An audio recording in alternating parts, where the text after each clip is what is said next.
Shalom à tous, bienvenue dans notre voyage. Je suis Abolu Toussaint, je suis à l'enquête de la spiritualité. Nous sommes venus à la rencontre du Cohen en Asie, Nigeria. Nous avons des questions à poser liées à la spiritualité. Merci de nous suivre.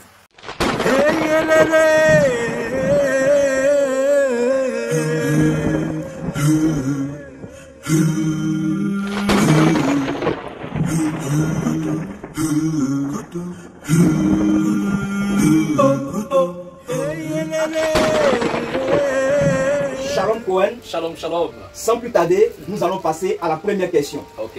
Quel est le plan du salut de l'Éternel? Ok, merci beaucoup. Alors, avant de commencer, je voulais dire shalom à tous ceux-là qui nous suivent. Que le Tout-Puissant vous accorde sa grâce. Je suis le Cohen en Asie, Nigeria, fils d'Israël biologique de la tribu de Lévi.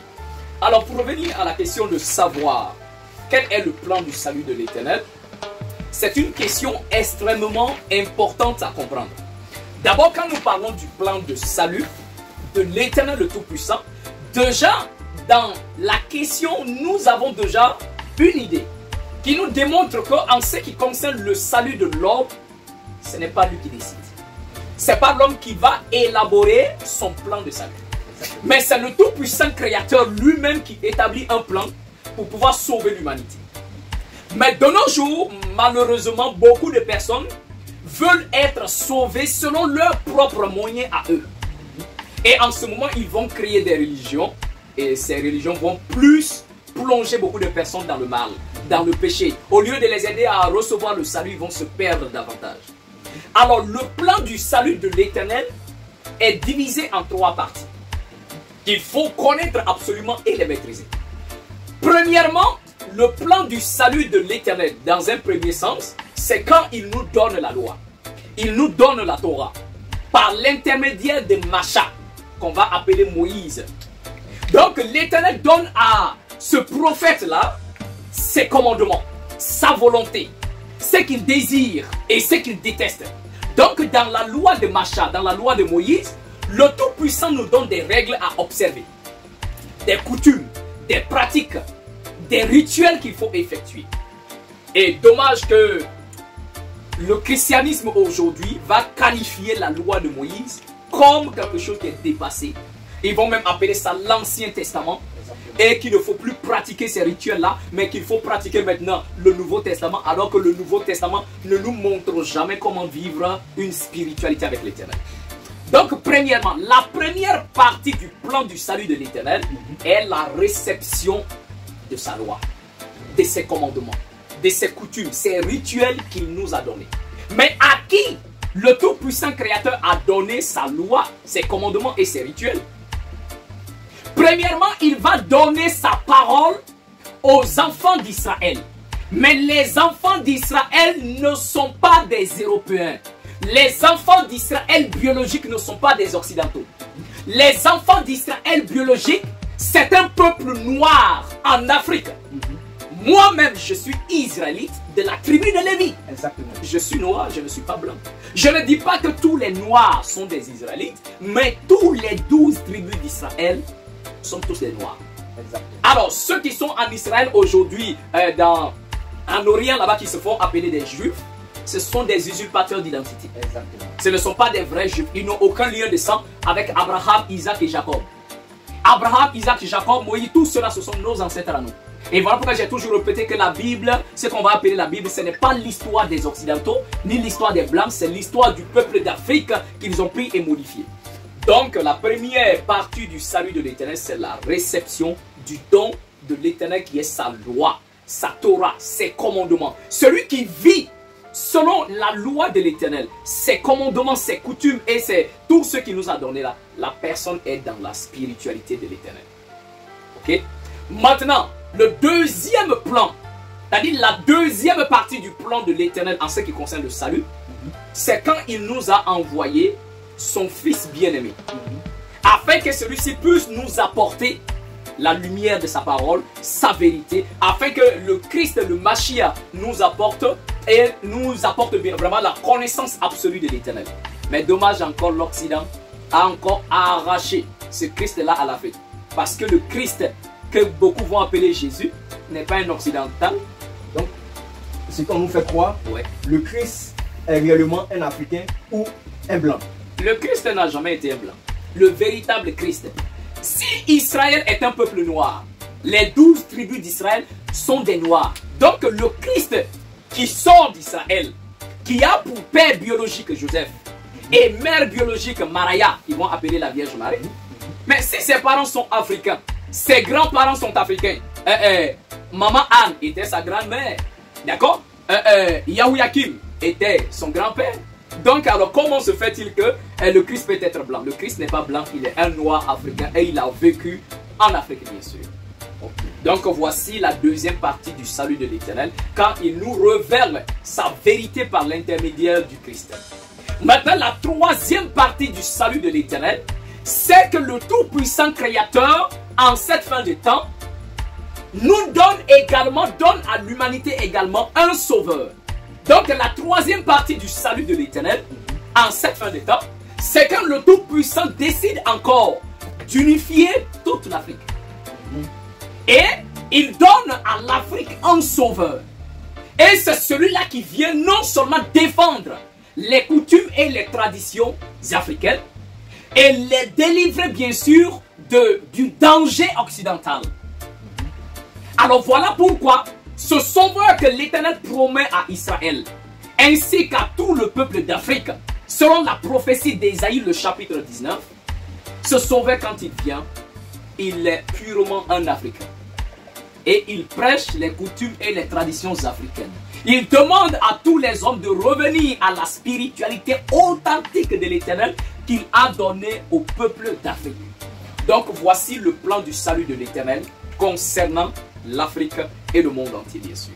Donc on va la dire. Cohen, nous allons passer, sans plus tarder, nous allons passer à la deuxième question. Cohen, l'Afrique est-elle dans le plan du salut? Oui, exactement. L'Afrique est dans le plan du salut. Justement, c'est la troisième partie du plan de l'Éternel en ce qui concerne le salut de l'humanité. Le Tout-Puissant a clairement institué dans le livre du prophète Ésaïe qu'à la fin des temps, toute l'Afrique doit être unifiée et que toute l'Afrique va se convertir à l'Éternel. En suivant les enseignements, la voie du Sauveur que lui-même suscite à l'Afrique. Donc l'Afrique est véritablement dans le plan du salut de l'Éternel Créateur, à tel point que le verset nous dit dans Ésaïe le chapitre 19, le verset 20, que les Africains vont crier à l'Éternel et le Tout-Puissant Créateur les enverra en sauveur. Un pour les défendre, deux pour les délivrer. Mais seulement que la question qui est posée est que comme l'Africain est toujours opposé à l'Éternel, l'Africain c'est celui qui va suivre Mahomet comme son prophète. L'Africain est celui qui va suivre Jésus, fabriqué par l'Occident, comme son prophète. L'Africain est celui qui va aller non seulement dans le faux Israël en pèlerinage. L'Africain s'est converti dans toutes les religions du monde. L'Africain a adopté les dieux d'autres peuples. Mais seul l'Africain a refusé et abandonné son propre Dieu, son propre messager et son propre sauveur. Là est le problème. Alors que le Tout-Puissant donne à l'Afrique des dieux.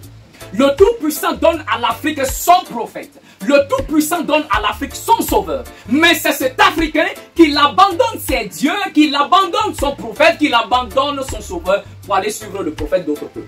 Vous voyez? C'est là le problème. Sinon l'Afrique est bel et bien dans le plan du salut de l'Éternel.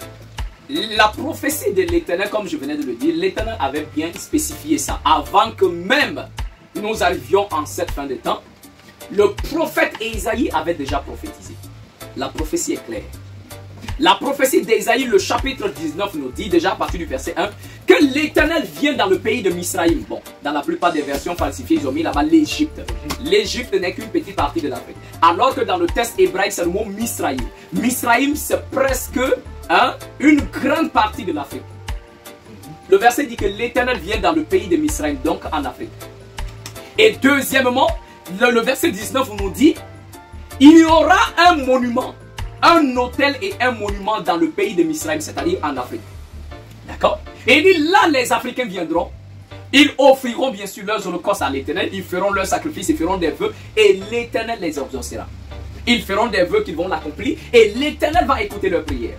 Donc l'Éternel promet d'établir en Afrique un sanctuaire, un endroit très saint où tous les Africains doivent se rendre pour adorer l'Éternel.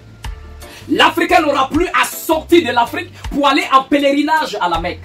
L'Africain ne pourra plus sortir de l'Afrique pour aller au Vatican en pèlerinage. L'Africain ne pourra plus sortir de l'Afrique aller dans le faux Israël en pèlerinage. Le Tout-Puissant dit en Afrique il y aura un monument en son nom, un autel en son nom, où les Africains doivent se rendre pour aller vénérer le Seigneur et l'adorer. Et en ce moment-là maintenant, et dès quand ils vont crier à l'Éternel, les Africains vont crier à l'Éternel, le verset dit, l'Éternel les enverra un sauveur. Il les enverra un sauveur qui, premièrement, va les défendre, défendre leurs coutumes, défendre leur culture, défendre leur façon de faire, leur tradition, et il va les délivrer. Donc, prophète, ouais. Ce sauveur-là, qui est ce sauveur-là? Alors, pour parler de ce sauveur dans le verset, comme je venais de le dire, c'est l'Éternel qui sauve d'abord. D'accord? Ce sauveur est appelé, le nom que l'Éternel lui a donné, c'est comme quand le Christ devrait naître.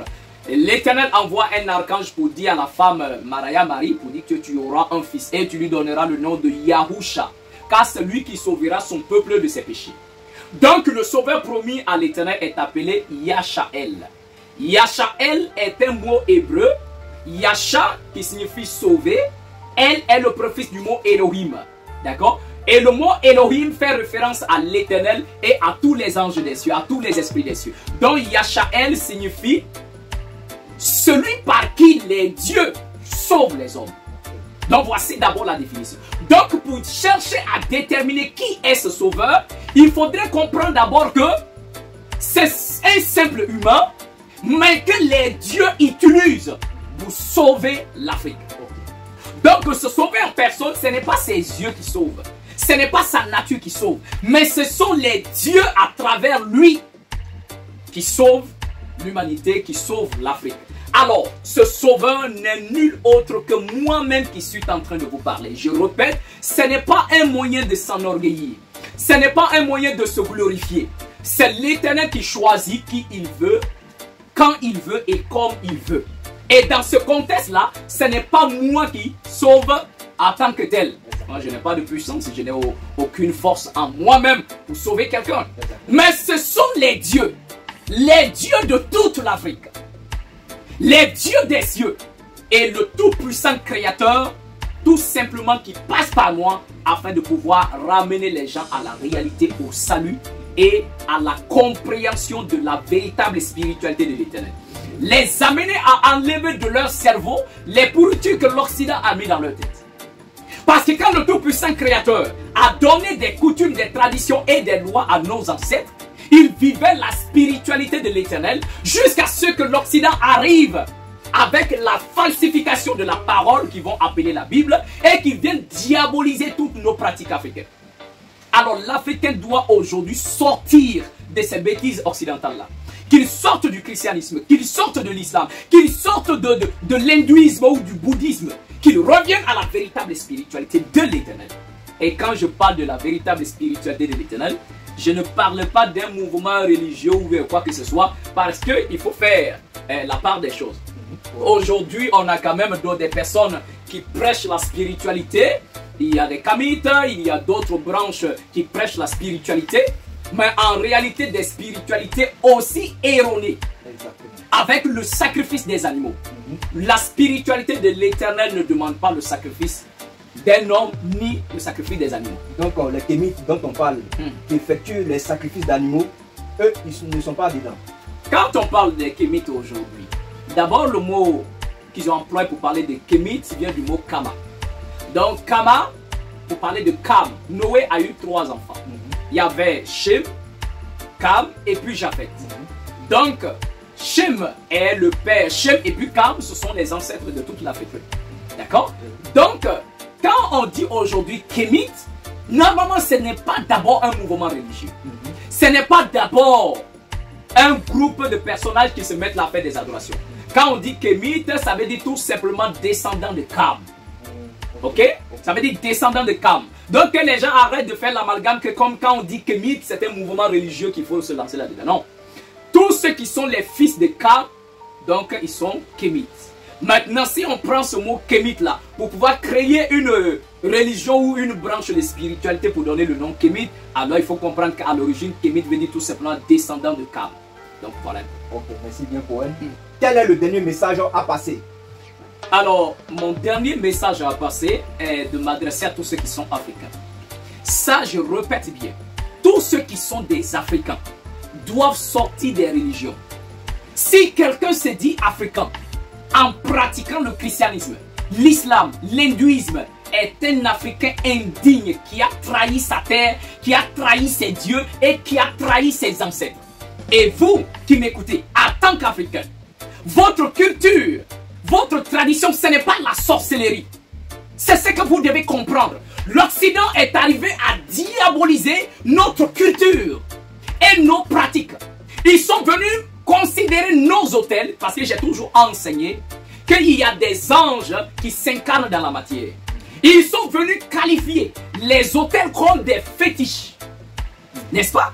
Donc ils ont dit que non, ce sont des fétiches, il faut les jeter, il faut les brûler. Ils ont diabolisé. Ils ont diabolisé. Alors que dans la spiritualité africaine, il n'y a pas de diable.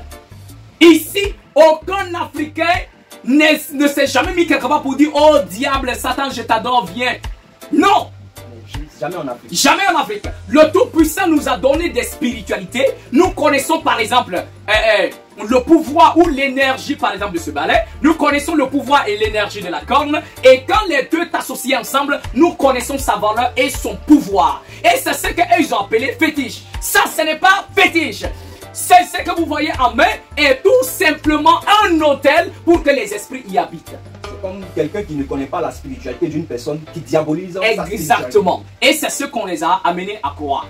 L'Africain, le culte africain, les traditions ne sont pas de la sorcellerie ni de fétichisme ou quoi que ce soit. Mais toi qui m'écoutes en tant qu'Africain, si tu as abandonné la tradition, si tu as abandonné la véritable spiritualité de l'Éternel pour aller te cacher dans le christianisme, dans l'islam, tu es un indigne. Tu as trahi tes ancêtres, tu as trahi la terre-mère d'Afrique qui t'a donné naissance et qui t'a nourri.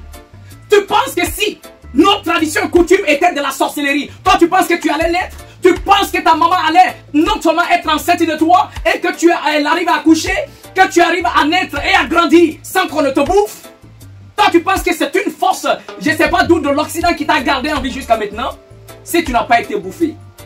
Comme on vous fait croire, c'est la sorcellerie. Toi, tu penses que c'est dans ce christianisme-là que tu vas aller te cacher et qu'un vrai sorcier ne peut pas t'attaquer? Arrêtez de penser à ces conneries-là.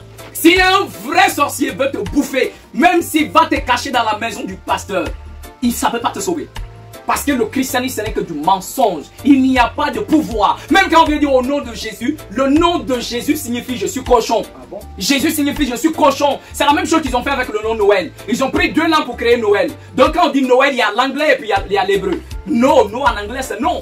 Non c'est non. La négation, il n'y a pas. Et le L est le préfixe du mot Elohim en hébreu pour parler de Dieu. Donc Noël signifie Dieu n'existe pas. Il n'y a pas de Dieu. C'est la même chose qu'ils ont fait avec le nom Jésus. Jésus est composé de 2 langues, le français et le latin. Donc le je, c'est moi. Je mange, je vais à l'école, je me lave. Le je, c'est moi. Le S-U-S signifie cochon, porc. Donc Jésus signifie le cochon, moi le cochon.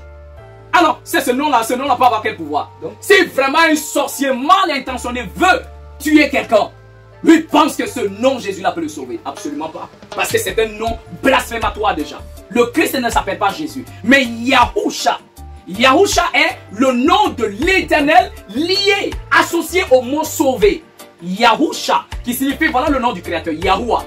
Donc Yahuwah est le nom du Père Créateur.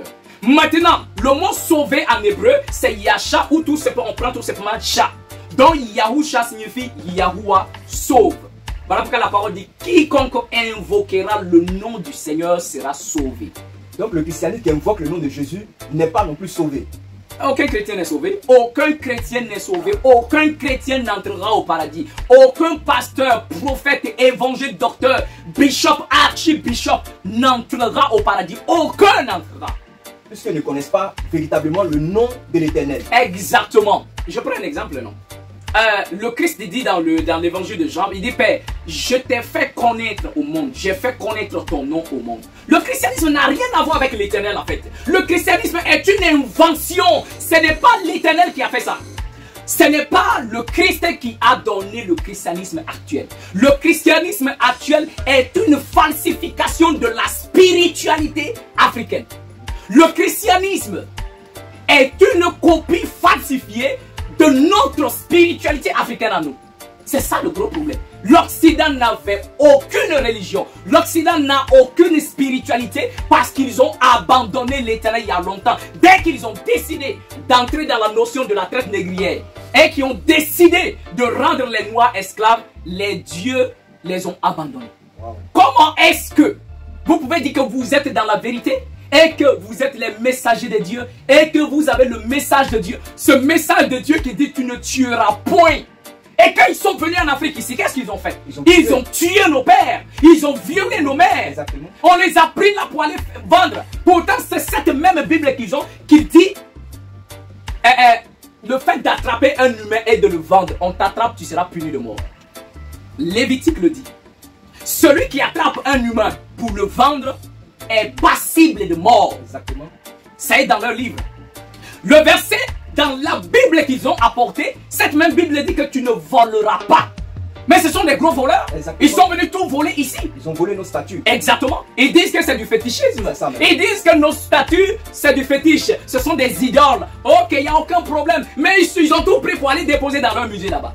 Et on doit payer pour aller regarder. Quelque chose que vous allez dire que c'est satanique, diabolique du fétiche. Pourquoi vous prenez? Exactement. Pourquoi vous les avez pris? Amenez. Mais vous prenez, vous partez, vous déposez derrière des vitres que les gens doivent aller regarder. Oui, des vrais voleurs. Ça, c'est la première des choses. Ils sont venus, ils ont violé nos mères. Pourtant, la parole dit que tu ne violeras point. Dans les 10 commandements. Ok. Tu ne convoiteras pas la femme de ton prochain. Dans les 10 commandements. Aime ton prochain comme toi-même. Dans les 10 commandements. Mais est-ce qu'ils ont fait? Non, pas. Non. Alors, comment est-ce que vous pouvez venir nous dire que vous êtes les messagers de Dieu, le messager de l'Éternel, vous êtes des missionnaires, alors que vous venez dépouiller un peuple, les violer, les détruire, les tuer, et que vous dites que vous êtes les messagers de Dieu, vous êtes les messagers du diable. Exactement. Parce que le Christ dit, le voleur ne vient que pour voler, égorger et détruire. Il dit, mais moi je suis venu pour que mes brebis aient la vie et qu'elle ait en abondance. Alors ils sont venus ici, ils ont tué, ils ont volé, ils ont détruit tout. Alors et puis, l'Africain est là encore dans les églises, alléluia Jésus même. C'est un inconscient. C'est un traître. Il a trahi ses pères. Ses ancêtres vont le maudire. La terre d'Afrique le maudira. Parce que c'est un fils indigne. Il traite de diabolique la terre qu'il a vu naître, grandir et la terre qu'il a nourrie. Alors voici la réalité. L'Africain doit se réveiller. L'Africain doit se réveiller. Et ceux qui dorment encore, nous sommes obligés de les taper pour qu'ils se réveillent. Parce que l'Afrique doit se réveiller et d'une manière très brusque. Il n'y a plus d'aller doucement, doucement. Alors voici en réalité de quoi il est question et c'est dans quoi nous sommes. Et je prie que le Tout-Puissant accorde cette grâce-là à tous les Africains de se réveiller. Et même aux Occidentaux, de reconnaître les erreurs et de revenir à la vraie spiritualité de l'Éternel, sans hypocrisie ni escroquerie. Alors voilà un peu ce que j'avais dit. Ok, merci bien Cohen. Merci. Nous sommes à la fin de notre entretien et nous disons shalom à tous ceux qui ont suivi notre émission partout dans le monde entier. Shalom. Shalom. Les Européens sont venus en Afrique en conquérant. Ils ont pris la terre de vos ancêtres. Ils ont banni les dieux, les langues, les croyances, les coutumes de vos pères. Ils ont dit à vos pères ce qu'ils devaient penser, ce qu'ils devaient croire, ce qu'ils devaient faire. Ils ont coupé vos pères de leur passé. Ils leur ont arraché leur âme et leurs racines. Ils ont désenchanté l'Afrique. Ils ont eu tort.